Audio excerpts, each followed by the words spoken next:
বিসমিল্লাহির রহমানির রহিম। পরম করুণাময় ও অসীম দয়ালু আল্লাহর নামে শুরু।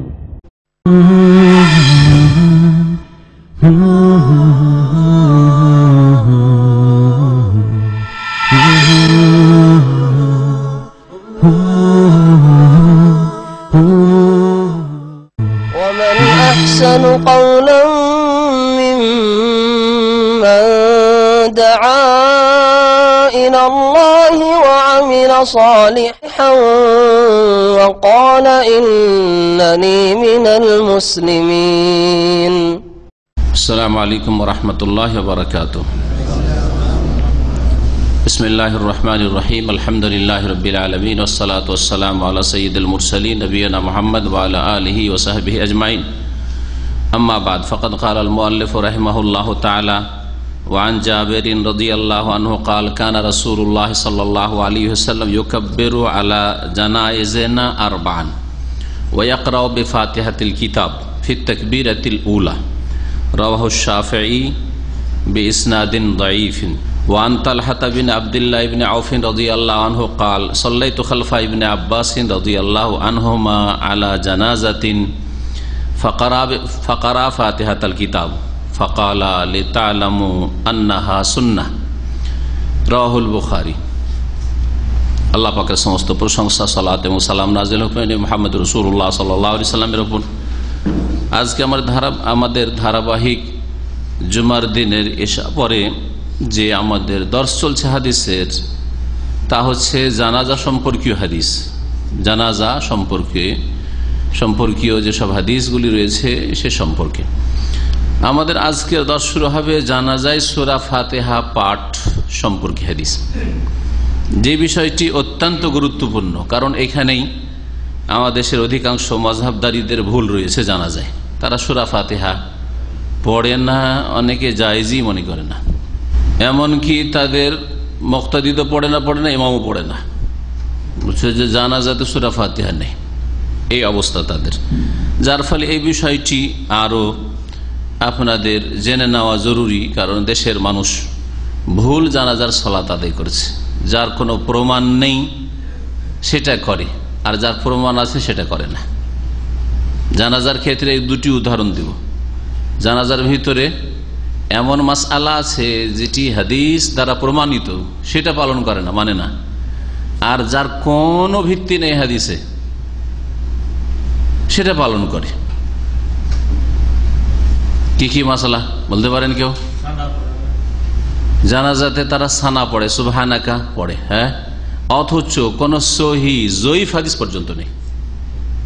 জয়ীফ হাদিস পর্যন্ত নেই। আপনাদেরকে বললাম স্পষ্ট ভাষায়, কেউ যদি বলে যে সানা পড়তে হবে জানাজা, ওকে বলেন যে একটা হাদিস লাগবে, জয়ীফই সহি, চলো জয়ীফ হাদিস একটা দাও, কখনো পারবে না কিয়ামত পর্যন্ত পেশ করতে। এই সানা পড়া তাদের কাছে জানাজায় সুন্নত হয়ে গেল, অথচ কোনো হাদিসও নেই। আর সূরা ফাতিহা পড়ার হুকুম রয়েছে, আমল রয়েছে, এই সূরা ফাতিহা পড়ে না তারা। হাদিস থেকে যখন আমাদের আমলগুলি দূরে হয়ে যায়, মাসলা মাসাইল দূর হয়ে যায়, তার বিভিন্ন কারণ রয়েছে। তার একটি হচ্ছে অন্ধ অনুসরণ, তাকলিদ। যে তাকলিদের উপর আজকাল অনেকে গৌরব করে থাকে যে আমরা মুকাল্লিদ হওয়া প্রশংসনীয় না, নিন্দনীয়, কিন্তু তার উপরে তারা নিজেদের প্রশংসা করে, গুণগান, যে আমরা মুকাল্লিদ, আমরা কোন একটা মযহাবে তাকলিদ করি, খুব ভালো কাজ, অথচ খুব খারাপ কাজ। আর যারা তাকলিদ করেন না, তাকলিদে শাখসি করে না, কোন একটি মযহাবের বা ইমামের অন্ধ অনুসরণ করেন না, তাদের বদনাম করে তারা গায়ের মুকাল্লিদিন, এটা গালি তাদের কাছে। তারা লা মযহাবি, এটা গালি তাদের কাছে। লা মযহাবি মানে মানুষের তৈরি করা মযহাব মানে না, কিন্তু রাসূলুল্লাহ সাল্লাল্লাহু আলাইহি ওয়াসাল্লাম নাযিল করা মযহাব অবশ্যই মানে। রাসূলুল্লাহ সাল্লাল্লাহু আলাইহি ওয়াসাল্লামের প্রতি নাযিল করা মযহাব, আল্লাহ নাযিল করা মযহাব যদি কেউ না মানে, তাহলে মুসলিম না। আর সেটা হচ্ছে কোরআন সুন্নাহর মযহাব, ওহীর মযহাব। ওহীর মযহাব যদি কেউ না মানে, মুসলিম হতে পারবে না। আসেন সূরা ফাতিহা সম্পর্কে দুটি হাদিস রয়েছে, একটি হাদিস জয়ীফ আর একটি সহিহ। বুখারীতে রয়েছে হাদিস সহিহ। জয়ীফ হাদিস লেখক পেশ করেছেন, কারণ জয়ীফ হাদিসে আছে, সেই জন্য দলিলের জন্য জরুরি নাই। তবে হালকা জয়ীফ হলে সমর্থক হিসাবে পেশ করা যেতে পারে। জাবের রাদিয়াল্লাহু তাআলা আনহু থেকে বর্ণিত হাফিজ ইবনে হাজার রহমতুল্লাহ আলাইহি প্রথম এই হাদিসটি নিয়ে এসেছেন জানাজায় সূরা ফাতিহা সম্পর্কে। কাল বলছেন কানা রাসূলুল্লাহ ইউকাব্বিরু আলা জানাইজিনা আরবান, রাসূলুল্লাহ সাল্লাল্লাহু আলাইহি ওয়াসাল্লাম আমাদের জানাজাগুলিতে 4 তাকবীর পাঠ করতেন, 4টা তাকবীর দিতেন। এটা হচ্ছে প্রসিদ্ধ। আর তাকবীরের সংখ্যা সম্পর্কে গত সপ্তাহের আগের সপ্তাহে যে আমার দর্শ ছিল তাতে আশা করি আলোচনা হয়েছে, ঠিক না? জি, সুতরাং সে বিষয়টা আবার ফেরাচ্ছি না। এর উপরে আমল অধিকাংশ উলামায়ে কেরামদের চলে আসছে। সুতরাং এর বিপরীত 5 তাকবীর, 6 তাকবীর, 7 তাকবীর হাদিস থাকলেও সেগুলি আমল করে নতুন কিছু আপনি আমল করা শুরু করলেন, আর লোকেরা অবাক হচ্ছে, কিছুই জানে না, হ্যাঁ অজ্ঞতা তাদের মধ্যে, সব জানেই না তারা, এইরকম কাজ করবেন না। তবে যদি কখনো কেউ জানিয়ে দিয়ে যে আজকে আমরা 5 তাকবীর পড়ব, মুসল্লিদেরকে জানিয়ে দিয়ে 5 তাকবীর বলে, কোনো অসুবিধা নেই। আর সেখানকার লোকেদের মধ্যে গোঁড়ামিও না থাকে, হ্যাঁ হাদিস আছে তখন মেনে নিব, ঠিক আছে পালন করবো, কোনো অসুবিধা নেই। রাসূলুল্লাহ আমাদের জানাজায় 4 তাকবীর পাঠ করতেন। জাবের রাদিয়াল্লাহু তাআলা আনহু বলছেন ওয়ায়াকরাউ বিফাতিহাতিল কিতাব, আর সূরা ফাতিহা পাঠ করতেন। ফাতিহাতুল কিতাব সূরা ফাতিহার নাম, কিতাবের শুরু মানে আল কোরআনের, আল কিতাব কোরআনে কারীমের প্রথম যে সূরা, একে ফাতিহাতুল কিতাব বলা হয়, আল ফাতিহা বলা হয়। ফাতাহা ইফতাহ মানে খোলা, আর ফাতিহা এই দিয়েই কোরআন খোলা হয়। কোরআনের প্রথম পাতা খুললে সূরা ফাতিহা আসে, ফাতিহাতুল কিতাব, এই দিয়ে কোরআন শুরু হয়েছে। ফি তাকবীরাতিল উলা, প্রথম তাকবীরের পরে, প্রথম তাকবীরে মানে আল্লাহু আকবার বলার পরে কি পাঠ করতেন? সূরা ফাতিহা পাঠ করতেন। রাওয়াহু শাফিঈ, ইমাম শাফিঈ রাহমাতুল্লাহ আলাইহি হাদিসটি বর্ণনা করেছেন বিইসনাদিন দাঈফ, দুর্বল সনদে। হাদিসের সনদ হাফেজ ইবনে হাজার রহমতুল্লাহ আলাইহির কাছে যঈফ, তারপরেও তিনি নিয়ে এসেছেন জানিয়ে দেওয়ার জন্য যে এই মর্মে একটি যঈফ হাদিসও আছে। হাদিস সম্পর্কে ভাষ্যকার শেখ আল বাসসাম, মক্কাতুল মুকাররমার বড় একজন সিনিয়র কাজী জজ, তিনি বলছেন আল হাদিস যঈফ, হাদিস আসলে যঈফ। কাল আল মুআল্লিফ রাওয়াহু শাফিঈ ইসনাদিন যঈফ। কেন যঈফ বলছেন? যে লিআন্না ফিহি ইব্রাহিম ইবনে আবি ইয়াহইয়া আল আসলামি ওয়া হুয়া মাতরুক, এই হাদিসের সনদে সূত্রে ইব্রাহিম বিন আবি ইয়াহইয়া আল আসলামি, আসলাম গোত্রের আবু ইয়াহইয়ার ছেলে ইব্রাহিম, একজন বর্ণনাকারী রয়েছে। সে হচ্ছে মুহাদ্দিসিনে কেরামদের নিকট মাতরুক মানে পরিত্যক্ত। মুহাদ্দিসিনে কেরাম তাকে ছেড়ে দিয়েছেন, তার হাদিসকে ছেড়ে দিয়েছেন। খুব বেশি দুর্বল, যেই ব্যক্তি হাদিস বর্ণনা করতে গিয়ে খুব বেশি ভুল করে থাকে, তার ভুলের পার্সেন্টেজ অনেক বেশি, এইরকম রাউইকে, বর্ণনাকারীকে মাতরুক বলা হয়, পরিত্যক্ত, ওর কথা নেওয়া যাবে না। 100টাতে যদি 60-70-80টাই যদি ভুল হয়, তাহলে ওর বক্তব্য নেওয়া যাবে না, ওর কথাও নেওয়া যাবে না, ওর হাদিসও নেওয়া যাবে না। এর 100টাতে 5টা-10টা মাসলায় ভুল হওয়া হইতে পারে, ওই 10টা বাদ দিয়ে বাকিটা নেন। ভাষ্যকার বলছেন যে এই হাদিসের যে বিষয়বস্তু হচ্ছে কি সূরা ফাতিহা পাঠ করা। ওয়া আলা মানা হাজাল হাদিস আমালুল মুসলিমিন আল ইয়াউম, মুসলিমরা কিন্তু এই হাদিসের যে ভাব অর্থ অর্থাৎ বিষয়বস্তু মাসআলা, এর ওপর মুসলিমদের আমল রয়েছে। তার মানে অধিকাংশ মুসলিম উম্মাহ সূরা ফাতিহা জানাজায় পড়ে থাকে, একমাত্র ব্যতিক্রম হানাফি মাযহাবের ভাইরা। এই জন্য ইমাম ইবনে আব্দুল বার রহমতুল্লাহ, ইবনে আব্দুল বার তিনি আন্দুলুস স্পেনের আলেম ছিলেন এবং তিনি মালিকি মাযহাবের একজন ফকিহ মুহাদ্দিসও ছিলেন। তিনি বলছেন যে এর উপর ইজমা হয়ে গেছে। ইন আকাদাল ইজমা ওয়া বাদা যালিকাল আরবাহ, 4টি বিষয়ের উপর ঐক্যমত ইজমা হয়েছে। আজমা আল ফুকাহা ওয়া আজমা আল ফুকাহা ওয়া আহলুল ফাতওয়া বিল আমসার আল আরবা আলা মা জাফিল আহাদিসিস সিহাহ, 4টি বিষয়ের উপর ইজমা ঐক্যমত হয়েছে ফুকাহায়ে কেরামদের আর মুফতিদের বিভিন্ন শহরে। তার একটি হচ্ছে সূরা ফাতিহা জানাজায় পাঠ করা।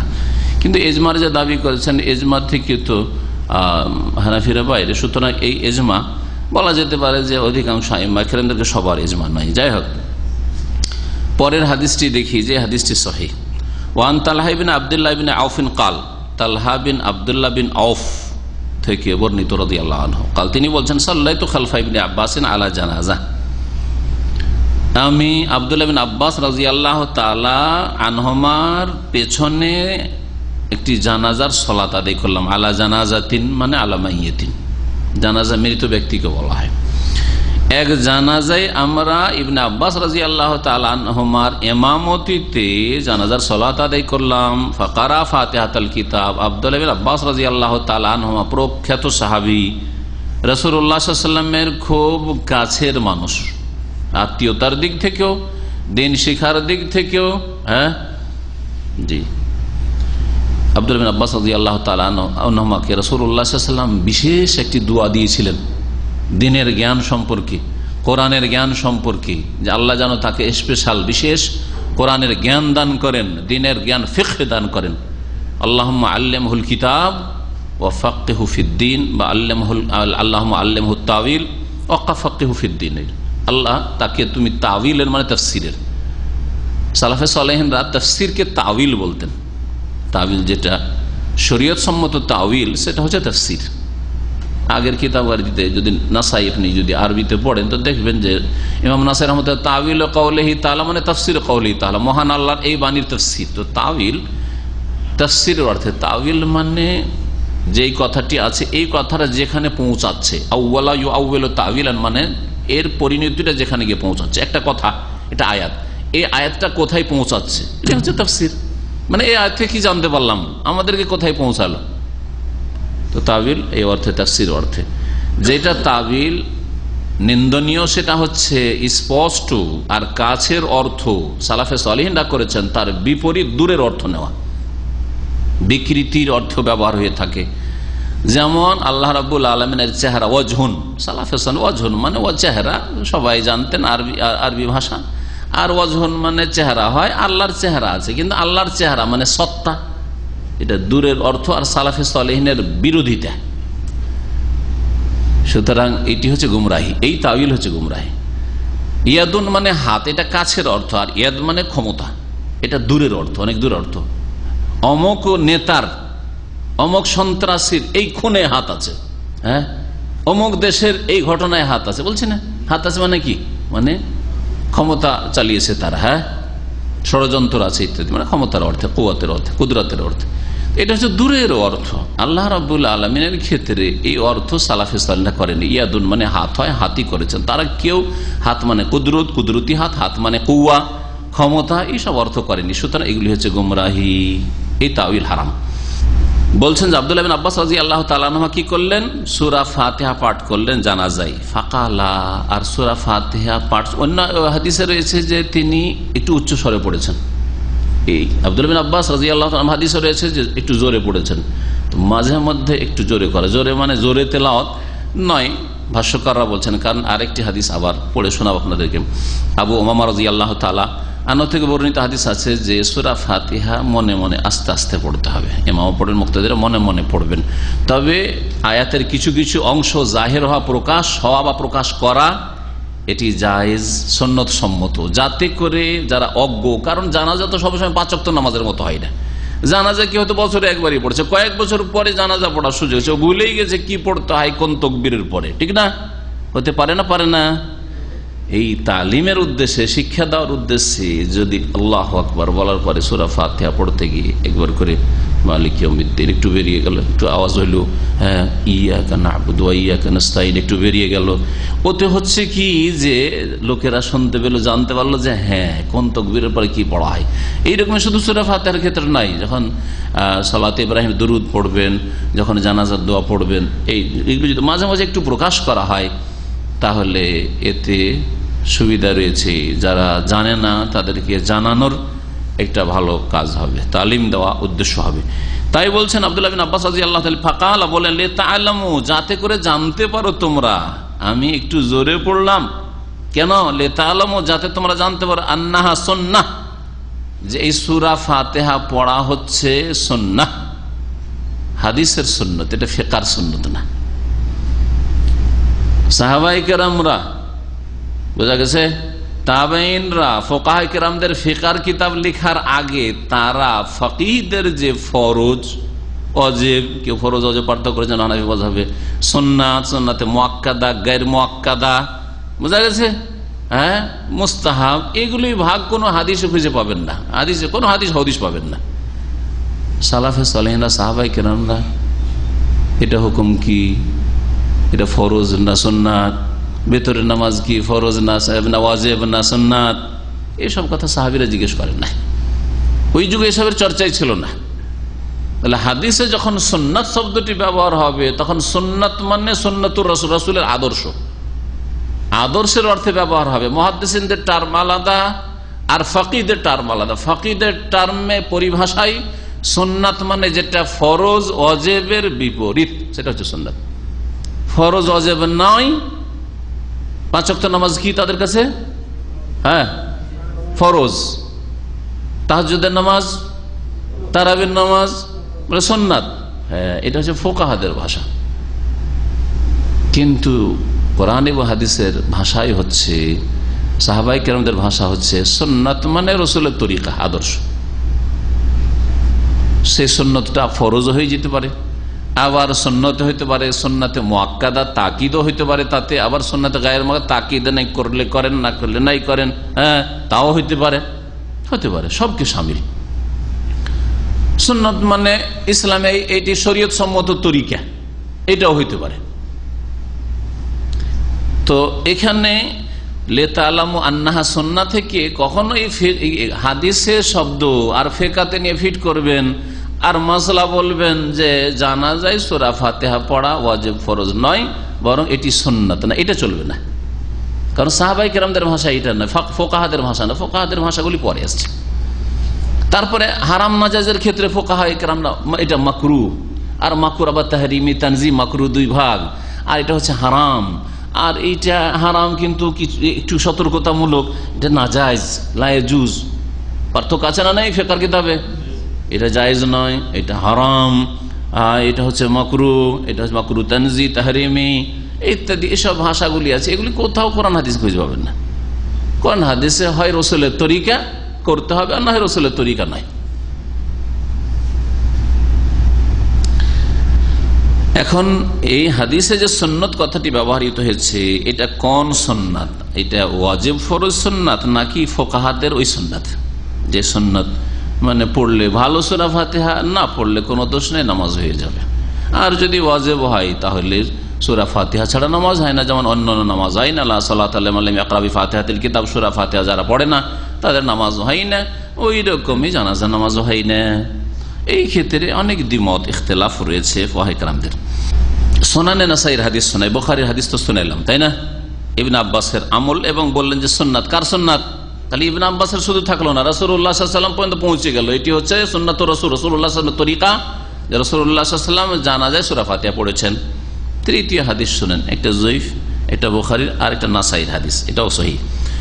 অন্যান্য কিতাবও রয়েছে। আবু উমামা থেকে বর্ণিত কালা বলছেন তিনি, as-সুন্নাতু ফিস সালাতি আলাল জানাজাতি, জানাজায় নামাজ পড়ার ক্ষেত্রে সুন্নতি তরিকা হচ্ছে, মানে রাসূলের তরিকা হচ্ছে।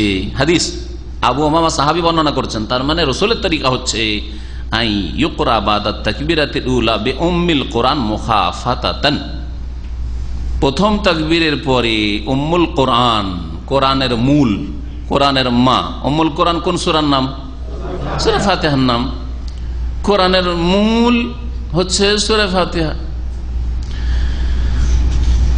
এই উম্মুল কোরআন পড়তে হবে মুখাফাতাতান, চুপি সারে, আস্তে আস্তে, মনে মনে পাঠ করবে, জোরে নাই। এই হাদিস আসলো। প্রখ্যাত তাবেঈ মুজাহিদ রাহমাতুল্লাহ আলাইহি বলছেন, সাআলতু সামানিয়াতা আশারা রাজুলাম মিন আসহাবিন নবী সাল্লাল্লাহু আলাইহি ওয়াসাল্লাম আনিল কিরাআতি আলাল জানাজা ফাকুল্লুহুম ক্বালা ইউকরাউ। আরো মজার কথা শুনেন, এই মুজাহিদ প্রখ্যাত তাবেঈ বলছেন রাহমাতুল্লাহ আলাইহি যে আমি 18 জন নবী করিম সাল্লাল্লাহু আলাইহি ওয়াসাল্লামের সাহাবায়ে কেরামকে জিজ্ঞেস করেছি এই ফতোয়া। একজন দুজন না, 18 জন সাহাবায়ে কেরামকে জিজ্ঞেস করেছি কি সম্পর্কে? আনিল কিরাআতি আলাল জানাজা, জানাজায় তেলাওয়াত করতে হবে কি হবে না, মানে সূরা ফাতিহা পাঠ করতে হবে কিনা। যদি পাঠ করতে হয় তো প্রথম সূরা ফাতিহা, তারপর অন্য সূরা লাগবে কিনা সেটা পরের বিষয়। জানাজায় তেলাওয়াত পাঠ করা সম্পর্কে আমি জিজ্ঞেস করেছি। ফাকুল্লুহুম কাল, এই 18 জন সাহাবায়ে কেরাম সকলেই তারা বলেছেন ইউকরাউ, পড়তে হবে, পড়া লাগবে, পড়া লাগবে। ভাষ্যকার তাই বলছেন যে ওয়ালাহু শাওয়াহিদ দাল্লাত আলা উজুবি কিরাআতিল ফাতিহাতি বা'দা তাকবীরাতিল উলা। এই যে দলিলগুলি বললাম, 3টি হাদিস, এটা জয়ীফ, দুটো সহিহ, আর তারপরে 18 জন সাহাবায়ে কেরামদের ফতোয়া, আর বলছেন যে এর সমর্থক আরো বেশ কিছু হাদিস আসার রয়েছে। আসার সাহাবাই কেরামদের উক্তি অথবা আমলকে বলা হয়, যদিও ব্যাপক অর্থে আসার হাদিসকে বলা হয়। এই জন্য দোয়ায়ে মাসুরা, নবী সাল্লাল্লাহু আলাইহি ওয়াসাল্লামের হাদিসে বর্ণিত দোয়াকে দোয়ায়ে মাসুরা ওই আসার থেকে বলা হয়। আসার মানেও হাদিস হয়, সুন্নাহ মানেও হাদিস হয়, আসার মানেও হাদিস হয়, আর হাদিস মানেও হাদিস হয়। যদি হাদিস শব্দটি আরো ব্যাপক, কোরআনকেও শামিল। তো বলছেন যে বেশ কিছু সমর্থক দলিল প্রমাণ রয়েছে যেগুলি প্রমাণ করে যে সূরা ফাতিহা পাঠ করা জানাজায় প্রথম তাকবীরের পরে ওয়াজিব। ওয়াহিয়া তাকবীরাতুল ইহরাম, প্রথম তাকবীর সেটা হচ্ছে তাকবীরে তাহরিমা। তাকবীরে তাহরিমা, তাকবীর তাহরিমা দিয়েই সূরা ফাতিহা শুরু করে দেবেন না, আর কিছু পড়া লাগবে। বলছেন যে ওয়া বাদা তাআউযু ওয়াল বাসমালা, আউযু বিল্লাহি মিনাশ শাইতানির রাজিম পড়ে এবং বিসমিল্লাহ পড়ে, বিসমিল্লাহির রহমানির রহিম পড়ে। কারণ কোরআনে কারীম শুরু করলে আউযুবিল্লাহ পড়তে হয়, আর যে কোনো ভালো কাজ শুরু করলে বিসমিল্লাহ পড়তে হয়। সূরা ফাতিহার প্রথমে বিসমিল্লাহ রয়েছে। অনেক উলামায়ে কেরামদের নিকটে সূরা ফাতিহার একটি আয়াত হচ্ছে 7টির বিসমিল্লাহ, আবার কেউ কেউ বলছেন না এটা ভিন্ন আয়াত, ফাতিহার সূরা ফাতিহার 7টি আয়াতের অন্তর্ভুক্ত নয়, কিন্তু সূরা ফাতিহার সাথে সাথে সূরা বিসমিল্লাহ পড়তে হবে। মোট কথা তবে আউযুবিল্লাহি মিনাশ শাইতানির বিসমিল্লাহির রহমানির পড়ার পরে তাকবীরে তাহরিমা দিয়ে তাহলে সানা নেই, ভালো করে শুনে রাখে। তাকবীরে তাহরিমার পরে সানা পড়া চলবে না। সানা মানে প্রশংসা করা। সানার যে প্রচলিত দোয়া, আবু দাউদের হাদিস সুবহানাকা, অন্যান্য নামাজের জন্য কয়েকটি দোয়ার মধ্যে এটি একটি, সেই দোয়া জানা যায় নেই, কোনো প্রমাণ নেই। তাকবীরে তাহরিমা আর তারপরে আউযুবিল্লাহি মিনাশ শাইতানি, তারপরে বিসমিল্লাহির রহমানির, তারপরে সূরা ফাতিহা পাঠ করবেন। আউযুবিল্লাহ বিসমিল্লাহ সম্পর্কে বললাম। তারপরে ইস্তিফতার দোয়া, সানার কথা। সানার কথা সম্পর্কে বলছেন ভাষ্যকার, ফাল আকসার আন্নাহু লা ইস্তাফতাহু বিহি। ইস্তিফতার দোয়া মানে নামাজ শুরু করতে গিয়ে যেটাকে আমাদের দেশের ভাষায় সানার দোয়া বলা হয়। নামাজের শুরুতে যে দোয়া পড়া হয়, আল্লাহু বাইদ বাইনি হোক অথবা ইন্নী ওয়াজ্জাহাতু ওয়াজহিয়াই হোক আর সুবহানাকাই হোক, এই দোয়া অধিকাংশ উলামায়ে কেরামরা বলছেন, ফুকাহারা বলছেন লা ইস্তাফতাহু বিহি, পড়া যাবে না, পড়তে হবে না। ওয়ালা তুকরাউ সূরাতু বাদাল ফাতিহা, আরেকটি মাসলা, সূরা ফাতিহার পরে আরেকটি সূরা মিলাবেন কিনা, সূরা ইখলাস বা অন্য কোন সূরা মিলাবেন কিনা, বলছেন না, সেটাও মিলাবেন না। আর এইটি হচ্ছে ইমাম শাফি, ইমাম আহমদ ওয়া জমহুরুল উলামা মিনাস সালাফি ওয়াল খালাফ, আগের পরের সমস্ত অধিকাংশ জমহুর অধিকাংশ উলামায়ে কেরামদের মত যে সানা পড়া নেই, ইস্তিফতার দোয়া পড়া নেই। সূরা ফাতিহা পড়বেন আউযুবিল্লাহি বিসমিল্লাহর পরে, আর সূরা ফাতিহার পরে আর একটি সূরা মিলানো নেই, কোন সূরা মিলাবেন না, তারপরে দ্বিতীয় তাকবীর দেবেন। বলছেন হাফিজ মাহমুদ রাহমাতুল্লাহ আলাইহি, আল বদরুত তাম্মাম একটি কিতাব রয়েছে, সেই কিতাব ওয়াল হাদিসু দালিলুন আলা উজুবি কিরাআতিল ফাতিহা ফি সালাতিল জানাজা। এই হাদিস স্পষ্ট প্রমাণ যে সূরা পড়া জানাজায় ওয়াজিব, আলা উজুবি কিরাআতিল ফাতিহা। লিআন্নাল মুরাদা মিনাস সুন্নাহ, এই যে সুন্নাহ শব্দটি আব্দুল্লাহ বিন আব্বাসের হাদিসে বর্ণিত হয়েছে, সুন্নাহ মানে হচ্ছে সুন্নাতুন নবী সাল্লাল্লাহু আলাইহি ওয়াসাল্লাম, নবী সাল্লাল্লাহু আলাইহি ওয়াসাল্লামের আদর্শ। সুন্নাত মানে আদর্শ। লা আন্নাল মুরাদা বিহি, তার থেকে উদ্দেশ্য মা ইউকাবিলুল ফারিজা, ফরজের বিপরীতটা না, ফুকাহাদের পরিভাষা না। ফুকাহাদের যে পরিভাষা এটা পরে এসেছে, আর নবী সাল্লাল্লাহু আলাইহি ওয়াসাল্লামের সাহাবায়ে কেরামদের উক্তিতে যে সুন্নাহ কথাটি এসেছে তার মানে রাসূলের আদর্শ সাল্লাল্লাহু আলাইহি ওয়াসাল্লাম। আবু হানিফা মালিক থেকে বর্ণিত কি শুনেন, নাজায়েজ সূরা ফাতিহা পড়া কি, এটাও জেনে নেন, কারণ কালকে যাবেন দেশে আর কোন মুফতি ফতোয়া দেবে যে সূরা ফাতিহা পড়া নাজায়েজ, পড়া যাবে না। শোনেন, বলছেন জাহাবাল ইমামান আবু হানিফা ও মালিক, ইমাম আবু হানিফা মালিক রাহিমাহুমুল্লাহ, তারা বলছেন আন্নাহা সুন্নাতুন লা ওয়াজিবাহ, সূরা ফাতিহা পাঠ করা হচ্ছে সুন্নাত, ফিকহের ভাষায় সুন্নাত, ওয়াজিব নয়, ওয়াজিব ফরজ নয়। ওয়া মাযহাবুল হানাফিয়া, আর হানাফিদের মাযহাব হচ্ছে, অনেক সময় হানাফিদের মাযহাব আবু হানিফার উক্তি থেকে দূরে চলে গেছে, আর কারো কথার উপর ফতোয়া, আবু ইউসুফের কথার উপর ফতোয়া, অথবা ইমাম মুহাম্মদের উক্তির উপর ফতোয়া, এরকম অনেক মাসাইলে রয়েছে। হানাফিদের মত হচ্ছে আন্নাহু ইউকরাউ দুআ আস-সানা ওয়া জাযা কিরাতুল ফাতিহা। এদের কাছে শুনেন, বলছেন যে সানা পড়তে হবে, এদের কাছে সানা কি করতে হবে, পড়তে হবে, আর সূরা ফাতিহা পড়া জায়েজ, সুন্নাত না, ওয়াজিব তো নয়, জায়েজ। ইমাম ইবনে তাইমিয়া রাহমাতুল্লাহ আলাইহির ফতোয়া এই ক্ষেত্রে অন্যদিকে চলে গেছে, তিনি ওয়াজিব বলেন নাই। ইবনুল কাইয়িম রাহমাতুল্লাহ আলাইহি তার শাগির্দ খাস, স্পেশাল শাগির্দ, তিনি উল্লেখ করে কালা শাইখনা, আমাদের শাইখ বলতেন ওয়ালা তাজিবু কিরাতুল ফাতিহা ফি সালাতিল জানাজা, জানাজার নামাজে সূরা ফাতিহা পড়া ওয়াজিব ফরজ নয়, বাল হিয়া সুন্নাহ, সেটা হচ্ছে ফুকাহায়ে কেরামদের ভাষায় যে সুন্নাত সেই সুন্নাত। এটা ইমাম ইবনে তাইমিয়া রাহমাতুল্লাহ আলাইহির মত। যদি আমরা মুকাল্লিদ যদি আবু হানিফা, শাফি, মালিক, আহমদের না হওয়া যায়, তাহলে ইবনে তাইমিয়ার মুকাল্লিদ হইতে হবে না, দলিলের সাথে হইতে হবে, দলিলের সাথে হইতে হবে। ইবনে তাইমিয়া রাহমাতুল্লাহ একজন মুহাক্কিক গবেষক মানুষ, তার ইজতিহাদ এতদূর পৌঁছেছে যে এটাকে আমি সুন্নাত বলি, এটাকে ওয়াজিব বলবো না, এটাই মত। ওয়াল কাউলুল আউয়ালু আহওয়াতু ফাআদিল্লাতুহু কাউইয়াহ।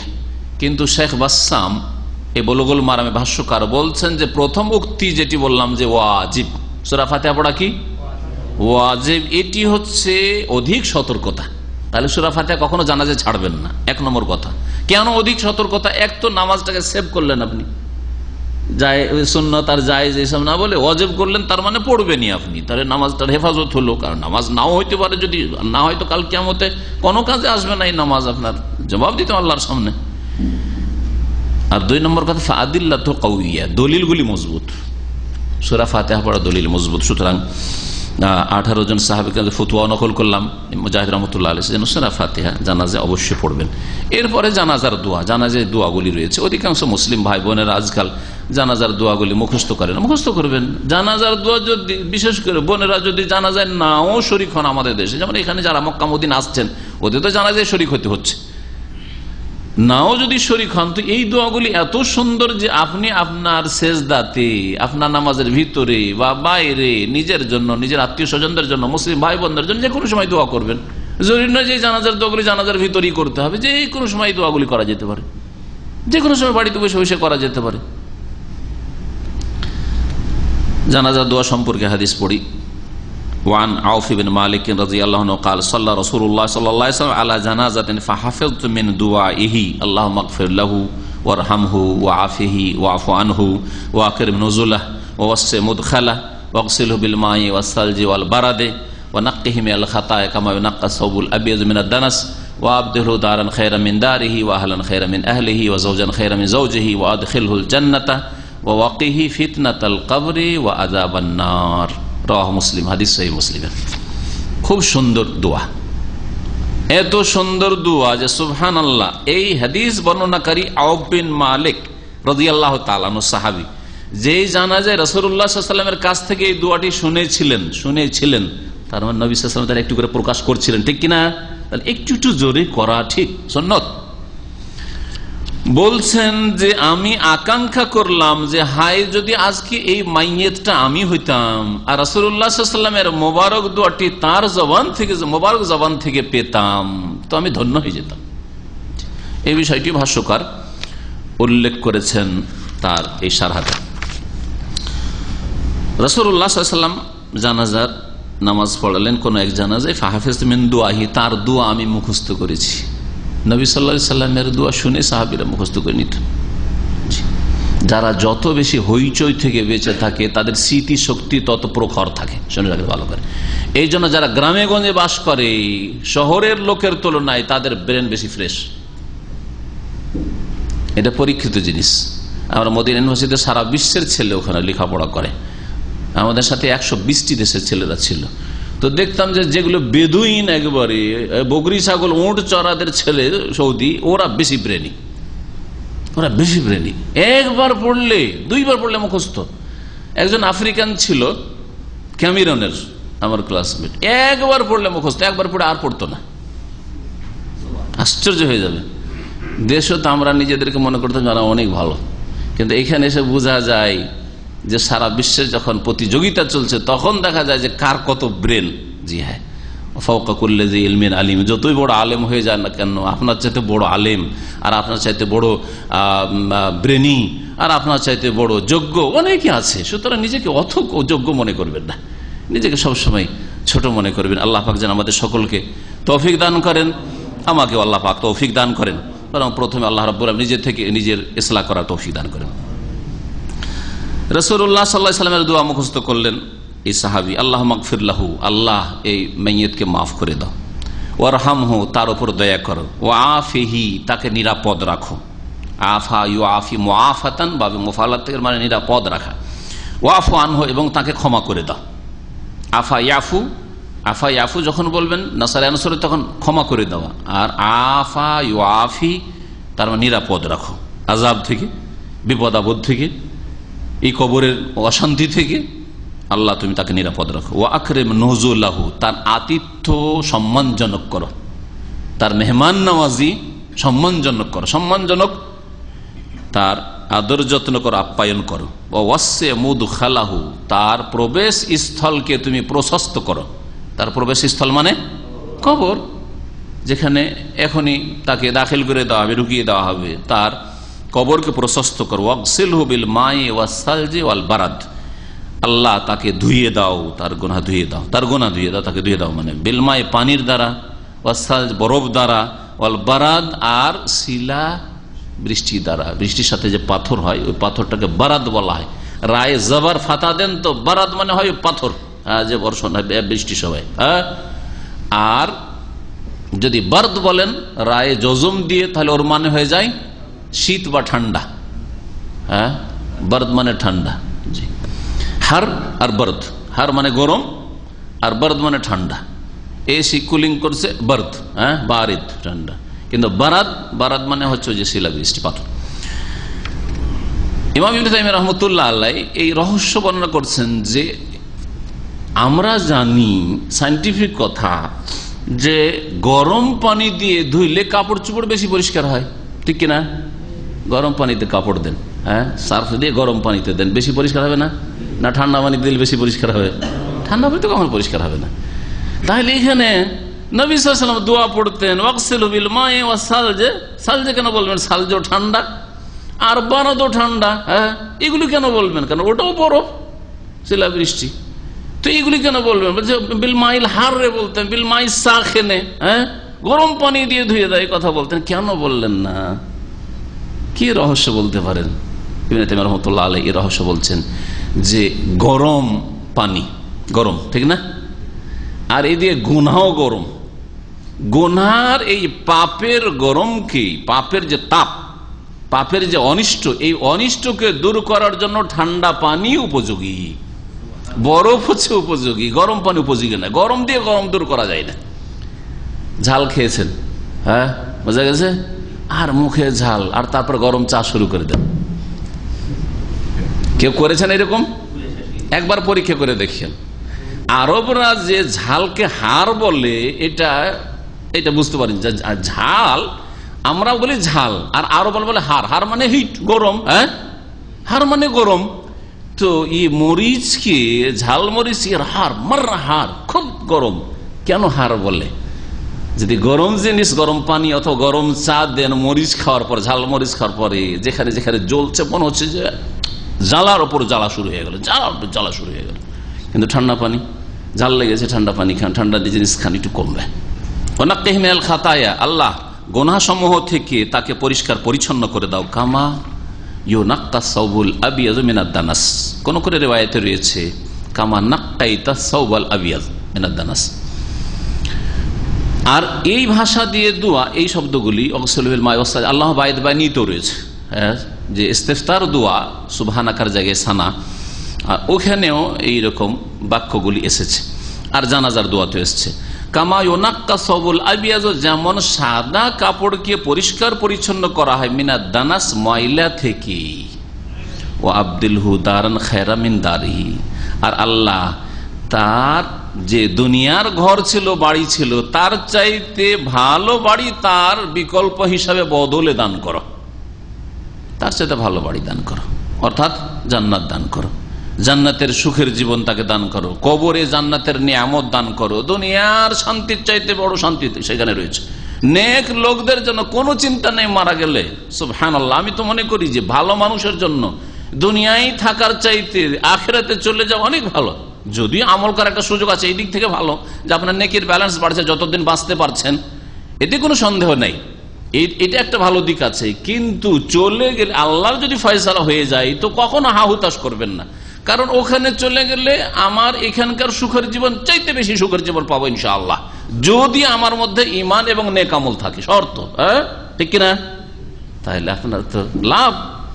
তারপরে আপনি ভাবছেন যে আমার আপনজনকে ছেড়ে চলে যাব, স্ত্রী, ছেলে, মেয়ে, ভাই, বেরাদর, আত্মীয় স্বজন, এই বন্ধু মহল, কত ভালো মানুষ রয়েছে, আর তাদের সাথে আমার ভালোবাসা রয়েছে, এইসব থেকে বিচ্ছিন্ন হয়ে যাওয়া বড়ই তিক্ততা, বড়ই কষ্টের বিষয়।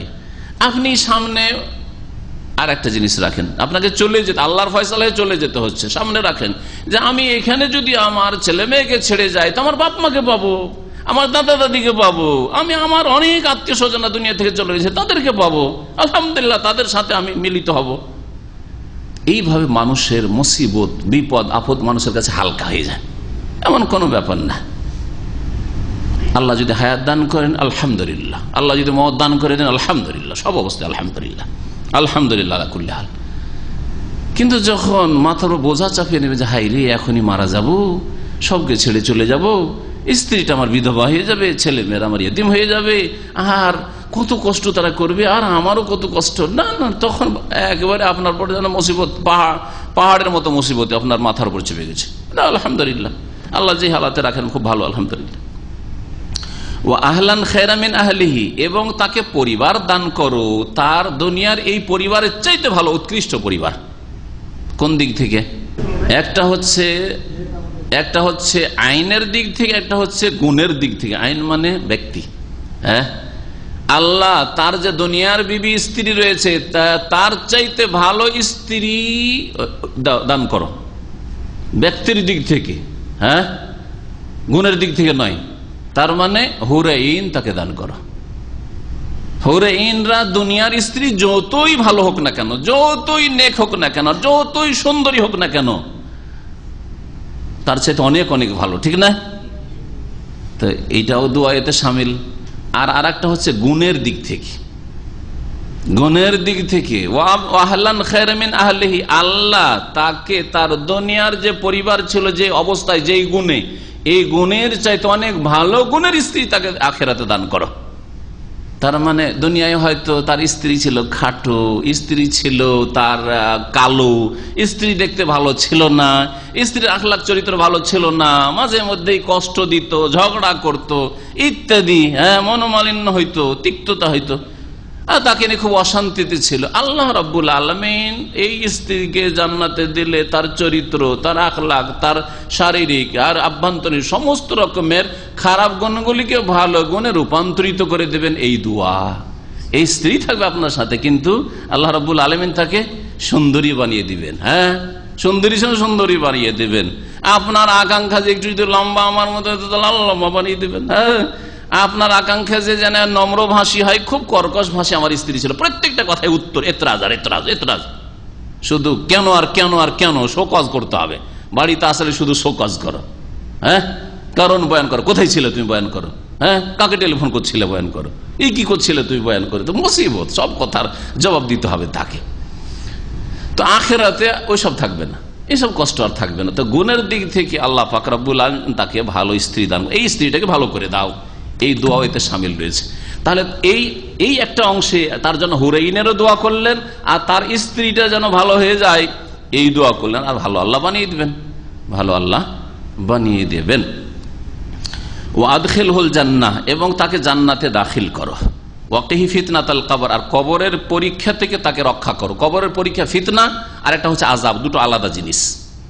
ফিতনাতুল কবর হচ্ছে জিজ্ঞাসাবাদ, কবরে মুনকার নাকির এসে জিজ্ঞেস করবে, এটা হচ্ছে ফিতনাতুল কবর। মান রাব্বুকা, তোমার রব, তোমার প্রতিপালক কে ছিল, মা দিনুকা, তোমার দিন কি ছিল, ওমান নবিয়ুকা বা মাহাযার রাজুল আল্লাযী বুইসা ফীকুম, সেই ব্যক্তিকে জানো কি, যেই ব্যক্তিকে তোমাদের উদ্দেশ্যে প্রেরিত করা হয়েছিল, পাঠানো হয়েছিল রাসূল, চেনো কি?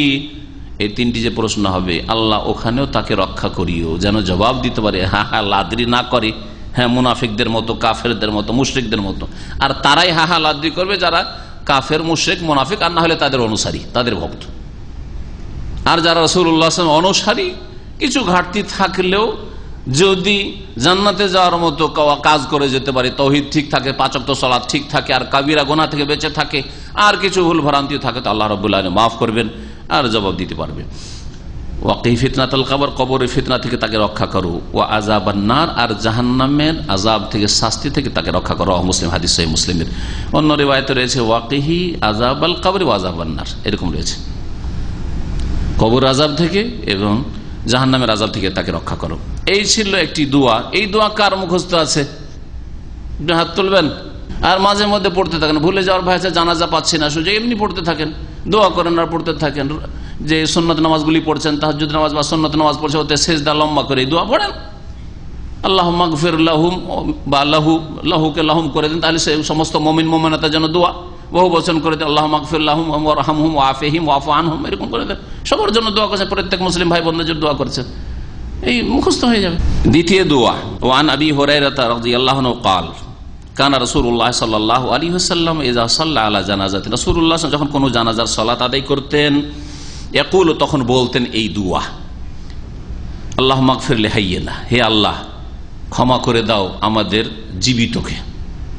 আমাদের জীবিত মানে মুসলিম বিশ্বের যে কোনো জীবিত, যে কোনো মুসলিম জীবিত।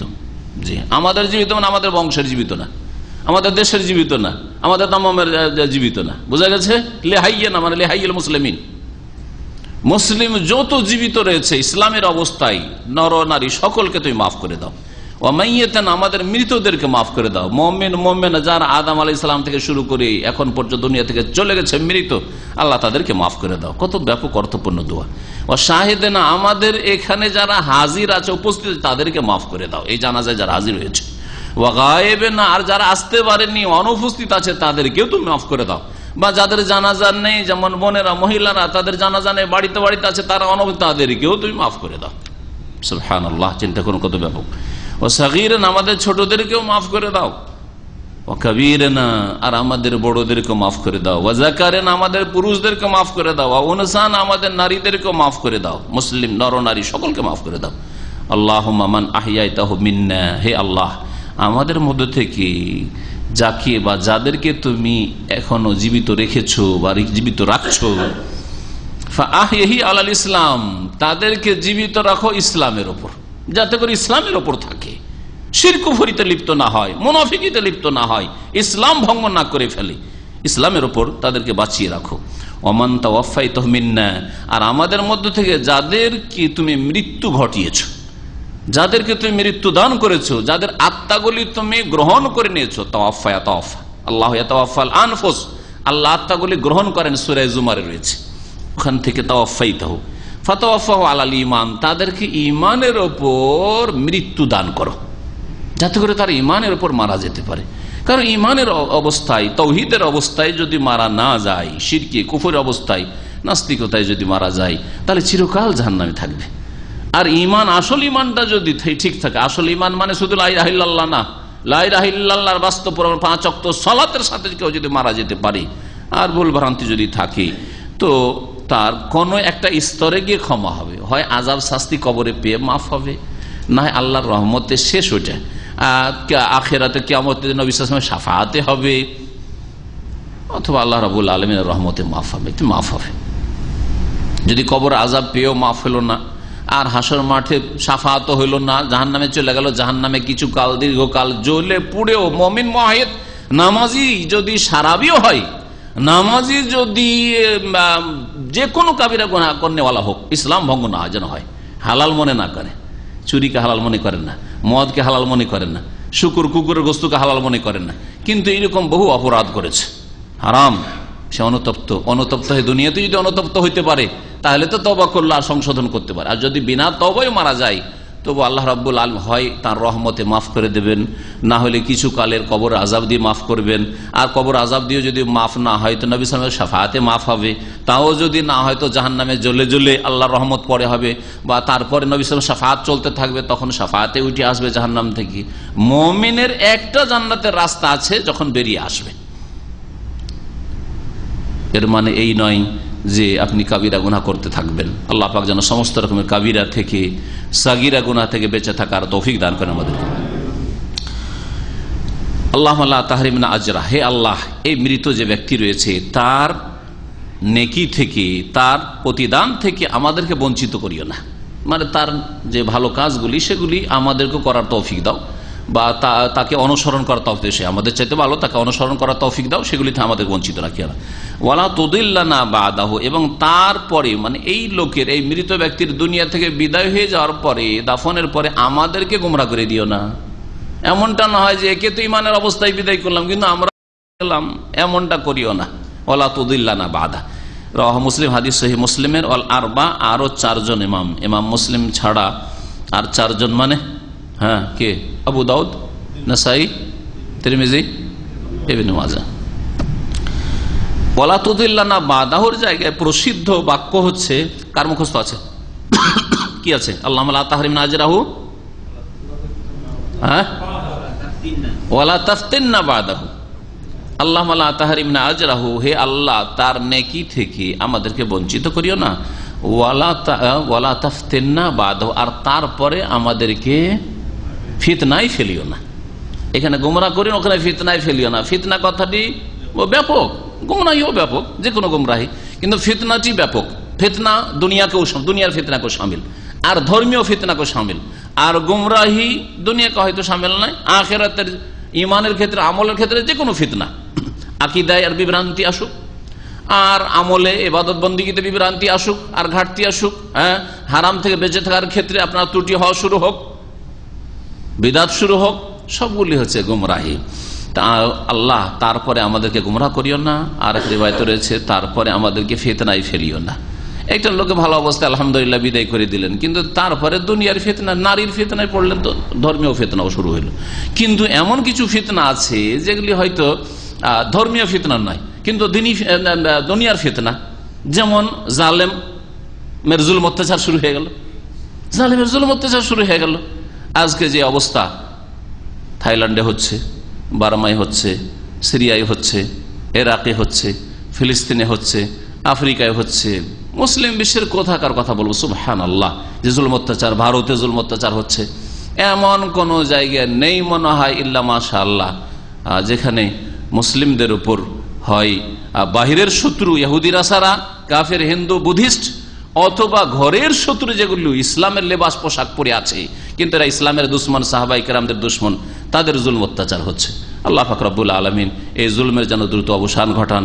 আল্লাহ রব্বুল আলামিন এই দুনিয়ার ফিতনা থেকে মুসলিম আহলে সুন্নাত ওয়াল জামাত, কোরআন সুন্নাহ অনুসারী মুসলিম ভাই বোনদেরকে আল্লাহ পাক যেন হেফাজত করেন। আল্লাহ রাব্বুল আলামিন তাদের জানের হেফাজত করেন, মালের হেফাজত করেন, ইজ্জত আবরুর হেফাজত করেন। আল্লাহ রাব্বুল তাদের বাড়ি ঘরের হেফাজত করেন। আর জালেমদেরকে আল্লাহ পাক ধ্বংস করেন। জালেমদেরকে আল্লাহ পাক ধ্বংস করার জন্য আল্লাহ যেন সত্যিকার মুজাহিদ পয়দা করে দেন। সত্যিকার আল্লাহ পাক রব্বুল আলামিন, আল্লাহ রাব্বুল আলামিন সৎ নেতা যেন পয়দা করে দেন, যার নেতৃত্বে মুসলিম উম্মাহ কোরআন সুন্নাহ ভিত্তিক জিহাদ ফি সাবিলিল্লাহ শরীক হতে পারে। আল্লাহ পাক তুমি এই জিহাদের রাস্তা খুলে দাও। আল্লাহ রাব্বুল আলামিন যেন আমাদেরকে এই রাস্তায় অংশ নেওয়ার তৌফিক দান করেন। মুনাফিকি থেকে আল্লাহ পাক আমাদেরকে যেন মুক্ত রাখেন। একটি হাদিস দোয়ার সাথে সম্পর্কিত আছে, এজন্য এই হাদিসটি এক লাইনের এটাই দিয়ে শেষ করে দিচ্ছি।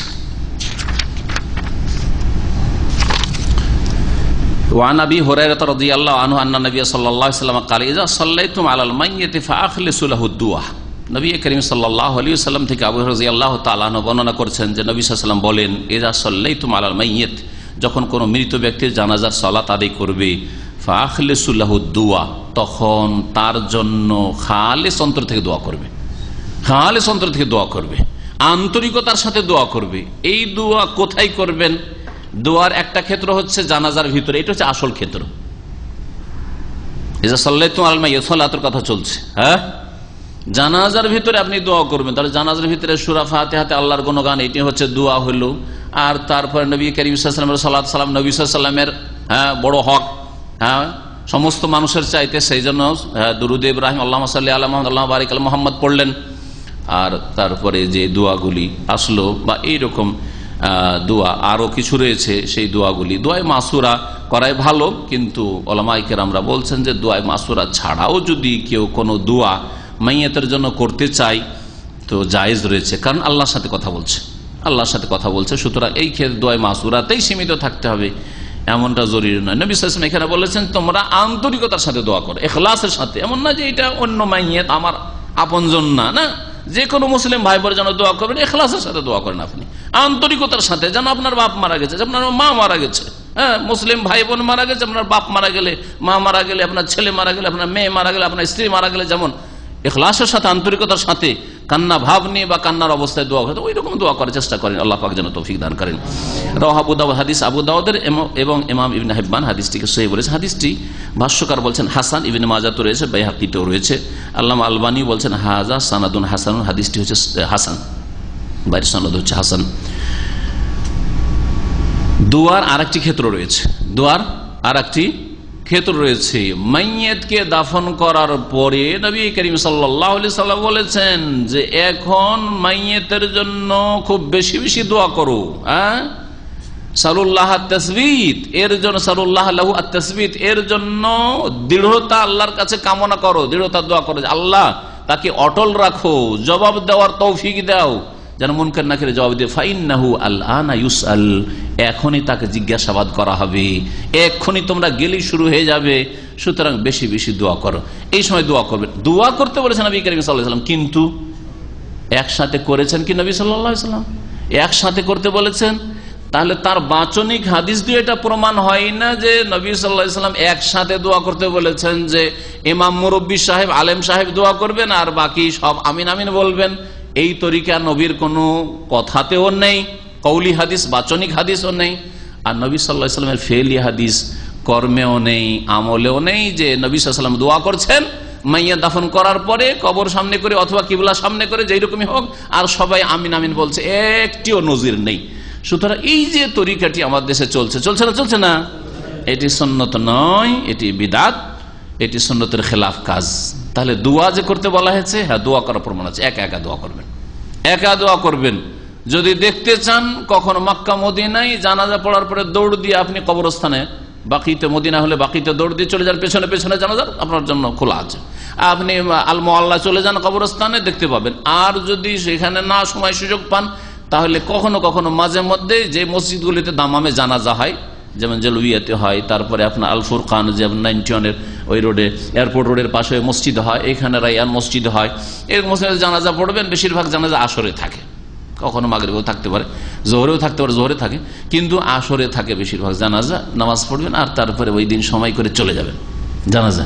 আর ওখানে গিয়ে দেখবেন যে আরবরা কি সুন্নতি তরিকাতে কাফন দাফন করে আর সেখানে দোয়া করে, দোয়া অবশ্যই করে। হ্যাঁ, আল্লাহ মাগফির লাহু, আল্লাহ মারহামহু, আল্লাহ আইযহু মিন আযাবিল কবরে, এভাবে দোয়া করেন। কিন্তু একসাথে দোয়া করবেন, হাত উঠে একজন দৌড়ে সবাই আমিন আমিন করছেন, এরকম কোন জাহেলি করতে পারে, কিন্তু কোন আলেম কোরআন হাদিসের বিনা দলিলে করবে না। আল্লাহ পাক রব্বুল আলামিন যেন এই বিষয়গুলি বোঝার তৌফিক দান করেন এবং সুন্নাত তরিকায় আমল করার জন্য তৌফিক দান করেন। এখন শেষখানে শুধু বলবো যে তাকবীরে তাহরিমা দিলেন জানাজায়, তারপরে কি পড়বেন? সূরা ফাতিহা তেলাওয়াত করবেন আউযুবিল্লাহ বিসমিল্লাহ পড়ার পরে, তারপরে দ্বিতীয় তাকবীর দিবেন। দ্বিতীয় তাকবীরের পরে কি করবেন?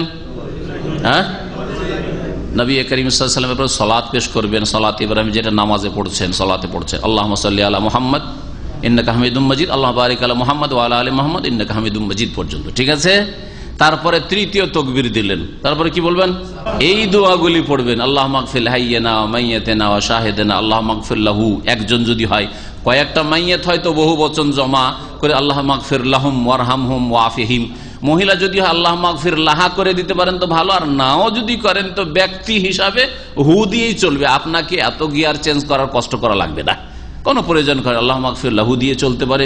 ইন্নামাল আমালু বিন্নিয়াত, আমল নির্ভর করে মানুষের নিয়তের। আপনি সকলের জন্য দোয়া করছেন অথবা মহিলার জন্য দোয়া করছেন, কোনো অসুবিধা নেই, এইভাবে দোয়া করবেন। আবার বলবো যে যেই দোয়াগুলি মুখস্থ নেই জানাজা সম্পর্কে, সেই দোয়াগুলি মুখস্থ করবেন। চতুর্থ তাকবীর দেবেন, আর তারপরে চতুর্থ তাকবীর দেওয়ার পরে এমন কিছু পড়ার কোনো প্রমাণ নেই। কিছু কিছু ফুকাহারা বলেছে রব্বানা আতিনা ফিদ দুনিয়া হাসানাহ ওয়া ফিল আখিরাতি হাসানাহ ওয়া কিনা আযাবান্নার পড়েন আর তারপর সালাম ফেরেন, কিনা কোনো দলিল নেই।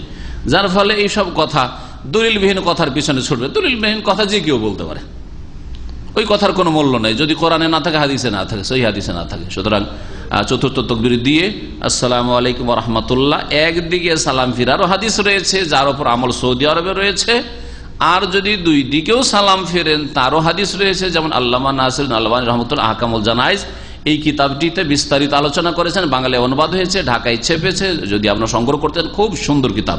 জানাজার ওপর এর চাইতে সুন্দর কিতাব আমার জানা নেই। সুতরাং এই কিতাবটা সংগ্রহ করতে পারেন বাংলা ভাষায়, বিশেষ করে। আরবিতে অনেক কিতাব রয়েছে, কিন্তু কথা হচ্ছে যে যদি বাংলায় চান তো এই কিতাবটা আপনারা সংগ্রহ করতে পারেন।